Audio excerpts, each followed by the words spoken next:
ಮತ್ತು ಅಮೂಲ್ಯ ನಾಗೇಂದ್ರ ಅಂತ ಇವರು ಮಧುಗಿರಿ ನಾಯಕ. ನಾವಿಬ್ಬರು ಸೇರಿ ಒಂದು ಕಲಿಕೆ ಎಜುಕೇಶನ್ ಟ್ರಸ್ಟ್ನ ಸಂಸ್ಥಾಪಕರು. ಹಾಗೆ ಇವರು ರಕ್ತದಾನಿ ಮಂಜು ಅಂತ ನಮ್ಮ ಇಡೀ ಕಾರ್ಯಕ್ರಮದ ಬೆಂಬಲಿಗರಾಗಿ ನಿಂತಿರುವಂಥವರು. ಇನ್ನು ನಮ್ಮ ಕಲಿಕೆ ಎಜುಕೇಶನ್ ಟ್ರಸ್ಟ್ 1ನೇ ವರ್ಷವನ್ನು ಪೂರ್ಣಗೊಳಿಸ್ತಾ ಇರೋ ಅಂಗವಾಗಿ ಇದೇ ಫೆಬ್ರವರಿ 23ನೇ ತಾರೀಕು ಉಚಿತವಾಗಿ ಆರೋಗ್ಯ ತಪಾಸಣೆ ಶಿಬಿರವನ್ನು ಹಮ್ಮಿಕೊಂಡಿದ್ದೇವೆ. ಈ ಆರೋಗ್ಯ ತಪಾಸಣೆ ಶಿಬಿರದಲ್ಲಿ ನಾವು ಕೆವಿಸಿ ಹಾಗೂ ಅನ್ನಪೂರ್ಣ ಕಣ್ಣಿನ ಆಸ್ಪತ್ರೆಯ ಜೊತೆಗೆ ಮೇಡಮ್ ಆಗಿ ಸಹಯೋಗದೊಂದಿಗೆ BP ಆಗಿರ್ಬೋದು, ಶುಗರ್ ಆಗಿರ್ಬೋದು, ನವೀನ ಮಧುಮೇಹ, ರಕ್ತದೊತ್ತಡ ತಪಾಸಣೆ ಹಾಗೂ ಹೆಣ್ಣು ಮಕ್ಕಳಿಗೆ ಸಂಬಂಧಪಟ್ಟಂತಹ ಎಲ್ಲ ರೋಗಗಳಿಗೆ ಒಂದು ತಪಾಸಣೆಯನ್ನು ಉಚಿತವಾಗಿ ಸಾರ್ವಜನಿಕರಿಗೋಸ್ಕರ ಹಮ್ಮಿಕೊಂಡಿದ್ದೇವೆ.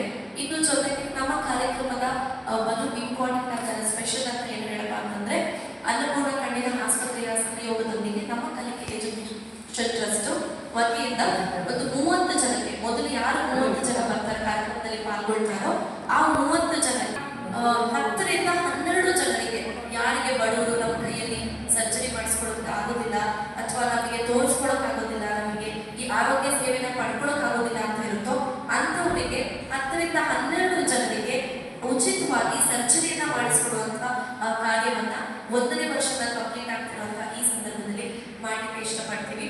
ಇನ್ನು ಕಲಿಕೆ ಎಜುಕೇಶನ್ ಟ್ರಸ್ಟ್ ವತಿಯಿಂದ ಇದು ಸಂಸ್ಥೆಯನ್ನ ಹುಟ್ಟಾಕಿದ ಉದ್ದೇಶ 3 ಉದ್ದೇಶ.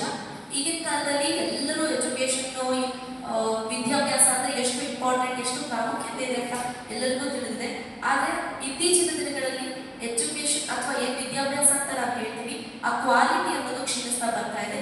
ಸೊ ಕ್ವಾಲಿಟಿ ಎಜುಕೇಶನ್ ಮತ್ತೆ ಆಲ್ ರೌಂಡ್ ಎಜುಕೇಶನ್ ನ ಕೊಡಬೇಕು ಅನ್ನೋ ಉದ್ದೇಶದಲ್ಲಿ ಈ ಸಂಸ್ಥೆಯನ್ನ ಹುಟ್ಟಾಕಿದ್ದಾಯ್ತು. ಇನ್ನು ಜೊತೆಗೆ 2ನೇ ಉದ್ದೇಶ ಏನಪ್ಪಾ ಅಂತಂದ್ರೆ ಅಫೋರ್ಡಬಲ್ ರೇಂಜ್. ನಿಮಗೆ ಗೊತ್ತಿರ್ಬೋದು, ಸಾಕಷ್ಟು ಸಂಸ್ಥೆಗಳಾಗಿರ್ಬೋದು, ಈ ಕೋಚಿಂಗ್ ಸೆಂಟರ್ಗಳಾಗಿರ್ಬೋದು, ಕೇವಲ ಬರೀ ಟ್ಯೂಷನ್ಗೆ 1 ಲಕ್ಷಗಟ್ಟಲೆ ದುಡ್ಡನ್ನ ಇಸ್ಕೊಂಡು ಮಕ್ಕಳಿಗೆ ಪಾಠ ಮಾಡುವಂತ ಕೆಲಸವನ್ನ ಮಾಡ್ತಾ ಇದ್ದಾರೆ. ಆದ್ರೆ ಒಂದು ಟ್ಯೂಷನ್ಗೆ, ಶಾಲೆ ಅಲ್ಲದೆ ಒಂದು ಕೇವಲ ಟ್ಯೂಷನ್ಗೆ ಲಕ್ಷಗಟ್ಟಲೆ ಕೊಟ್ಟು ಮಕ್ಕಳನ್ನ ಸೇರಿಸಿ ವಿದ್ಯಾಭ್ಯಾಸವನ್ನ ತಂದುಕೊಡುವಂತ ಎಲ್ಲರ ಕೈಲೂ ಸಾಧ್ಯ ಇಲ್ಲ.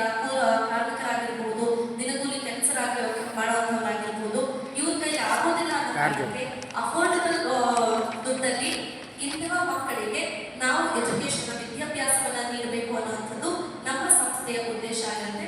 ಹಾಗೆ 3ನೇದು ಏನಪ್ಪಾ ಅಂತಂದ್ರೆ ಎಲ್ಲರಿಗೂ ಗೊತ್ತಿಳಿದಿರೋ ಹಾಗೆ ಬೇರೆ ಬೇರೆ ರಾಜ್ಯಗಳಿಂದ ಬಂದು ಇಲ್ಲಿ ಕೋಚಿಂಗ್ ಸೆಂಟರ್ ಸಂಸ್ಥೆಗಳನ್ನ ಹುಟ್ಟು ಹಾಕೊಂಡು ಬೇರೆ ಬೇರೆ ರಾಜ್ಯದಿಂದ ಲೆಕ್ಚರರ್ಸ್ಗಳಾಗಿರ್ಬೋದು, ಟೀಚರ್ಸ್ ಆಗಿರ್ಬೋದು ಇಲ್ಲಿ ಬಂದು ಕೋಚಿಂಗ್ ಅನ್ನ ಕೊಡ್ತಾ ಇರೋಂಥದ್ದು ಸರ್ವೇ ಸಾಮಾನ್ಯ ಆಗ್ಬಿಟ್ಟಿದೆ.